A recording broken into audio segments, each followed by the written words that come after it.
कांग्रेस की सोच विदेशी है। कांग्रेस ने 70 सालों तक देश को बांटने का काम किया है। पोलियो बीमारी जब पूरी दुनिया से चली गई तब भारत में पोलियो की वैक्सीन बनी थी।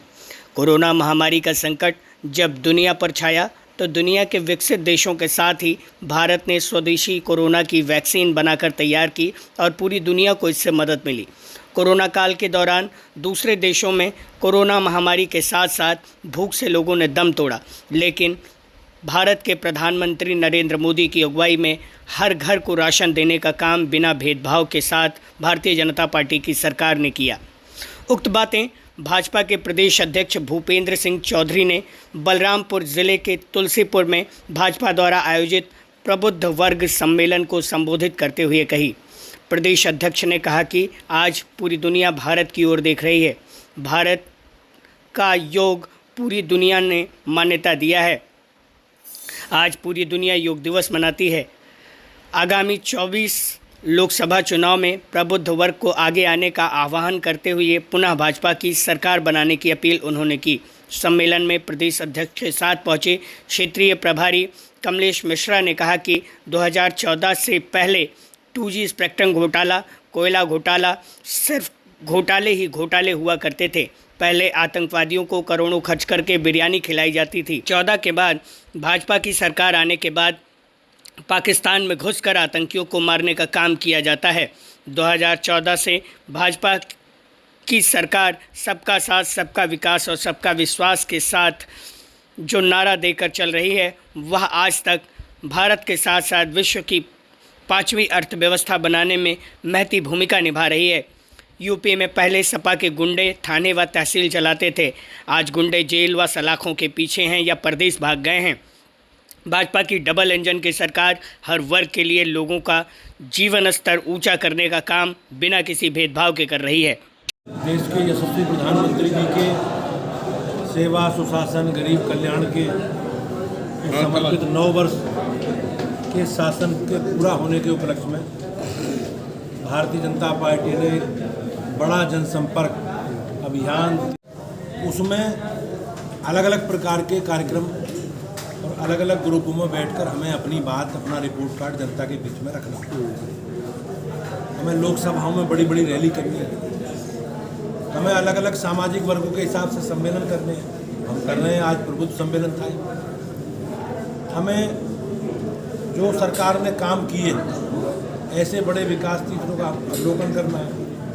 समाज को लीड करने वाले लोगों को लोकसभा के अनुसार उनके नाम चिन्हित करके व्यक्तिगत रूप से सभी भारतीय जनता पार्टी के हमारे पदाधिकारी उनके घर घर संपर्क करके सरकार की उपलब्धियां बतानी। हमें 21 तारीख को योग दिवस के रूप में हमें सभी जगह, हमें सभी सेक्टरों पर कार्यक्रम को करना है। हमें 23 तारीख को, 25 तारीख को, 23 में पंडित श्यामा प्रसाद मुखर्जी की पुण्यतिथि के अवसर देश के प्रधानमंत्री जी का हमें संदेश सुनवाना है सभी बूथों को। और 21 तारीख से 30 तारीख तक व्यक्तिगत रूप से घर घर संपर्क करके हमें भारतीय जनता पार्टी का, हमारे देश के प्रधानमंत्री जी के नेतृत्व में जो सरकार ने काम किए हैं, उन सारे कामों का रिपोर्ट कार्ड जनता के बीच में रखना है। और मुझे विश्वास है कि प्रदेश की महान जनता का आशीर्वाद और इसने एक बार पुनः 2024 में भाजपा को मिलेगा और हम लोग इस संकल्प के साथ आगे बढ़ेंगे कि एक बार सरकार बनानी है। अध्यक्ष जी, प्रदेश में कानून व्यवस्था को लेके अब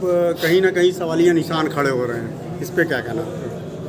जो ये लखनऊ की घटना, अदालत में जिस प्रकार से जीवा की हत्या हुई, माननीय मुख्यमंत्री जी ने तुरंत इस पर संज्ञान लेते हुए SIT का गठन किया और SIT की रिपोर्ट एक निश्चित समय अवधि में सरकार के पास आएगी।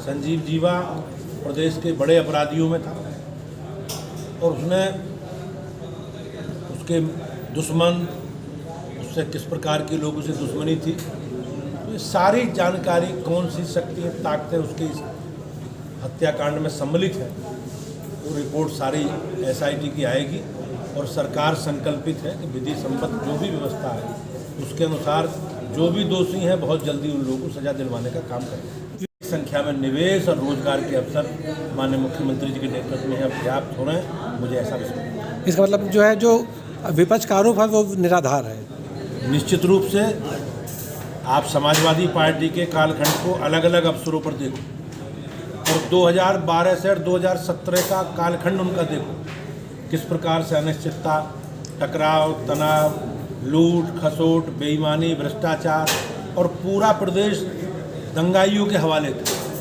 रोज़ नए नए दंगे होते थे, चाहे मुजफ्फरनगर से दंगे हो, आप अनेकों, और सरकारें दंगाइयों के साथ खड़ी रहती थी। समाजवादी पार्टी दंगाइयों के साथ खड़ी रही। हमारे यहाँ माननीय मुख्यमंत्री जी के नेतृत्व में सरकार ने सभी दंगाइयों को चिन्हित करके इनके खिलाफ विधि सम्मत कठोर कार्रवाई की है। और मैं जिम्मेवारी के साथ कहता हूँ कि पिछले 6 वर्षों में प्रदेश में कोई भी दंगा नहीं। आज प्रदेश दंगा मुक्त है और उत्तर प्रदेश आज भय से मुक्त है। आप बाहर से कोई लोग आएंगे, वो पहले आते थे तो उत्तर प्रदेश की सीमा में प्रवेश करने के बाद शाम के समय सहम जाते थे।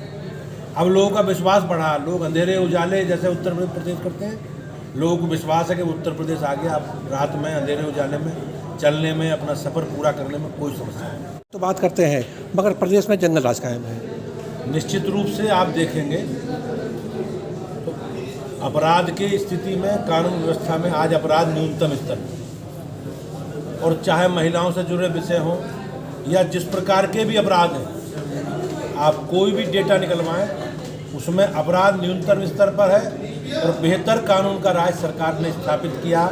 और उसी का परिणाम है दुनिया भर के निवेशक, कारोबारी